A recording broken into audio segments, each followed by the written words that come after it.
중요한 인생의 결정을 앞둔 성도님들께 저는 이렇게 말씀드립니다.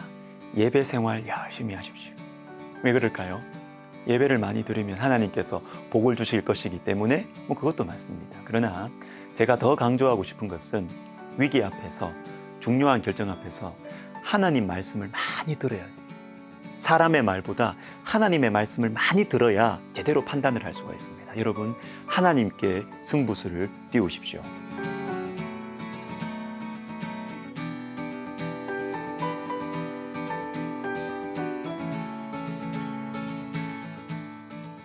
오늘 본문은 유명한 말씀입니다. 오라 우리가 여호와께로 돌아가자. 그런데 여러분, 오늘 우리가 생각해 볼 것은 어떻게 돌아가는가? 여호와께로 돌아가자고 하는데 구체적으로 어떻게 해야 하는가? 두 가지입니다. 첫 번째, 곰곰이 생각을 해야 합니다. 2절을 제가 읽어 드릴게요.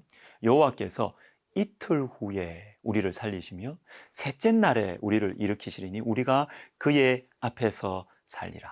자, 마지막에 나오는 그의 앞에서 살리라는 이 말씀이 문장 구조상 그의 앞에서 살자고 하는 것이 더 낫습니다. 그런데 하나님 앞에서 사는 것이 여러분 곧바로 이루어지지 않아요. 이틀 후에 우리를 살리시며 셋째 날에 일으키십니다. 그리고 나서 하나님 앞에서 살자가 나옵니다. 즉 곧바로 일으키시지 않는다는 것이죠.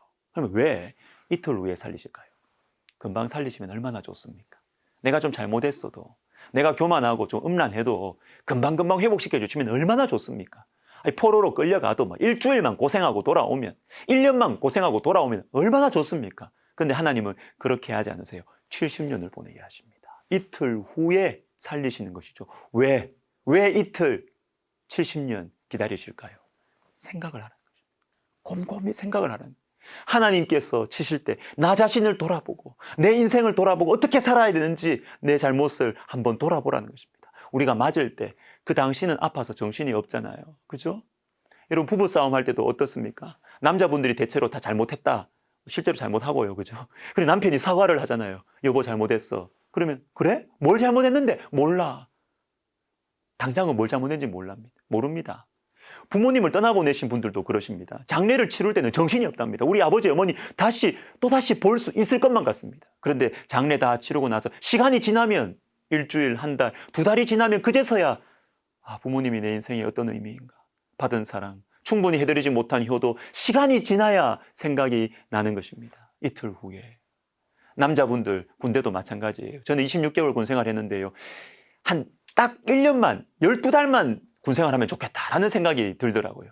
왜냐하면 1년까지는 배울 게 있습니다. 이등병, 일병, 바닥 기고 닦고 욕먹고 밖에서 아무리 잘 나간 사람이라도 나이가 아무리 많아도 소용없어요. 인생의 밑바닥을 경험하게 되는 것이죠. 그러니까 정말로 하나님을 의지하게 됩니다.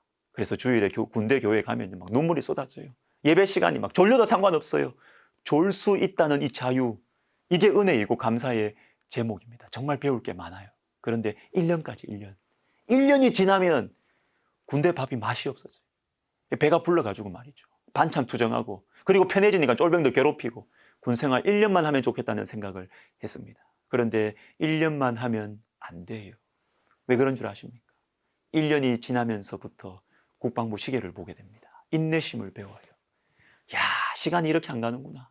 나는 누구인가? 나 무엇을 하며 살지? 나는 제대하면 뭐하고 살지?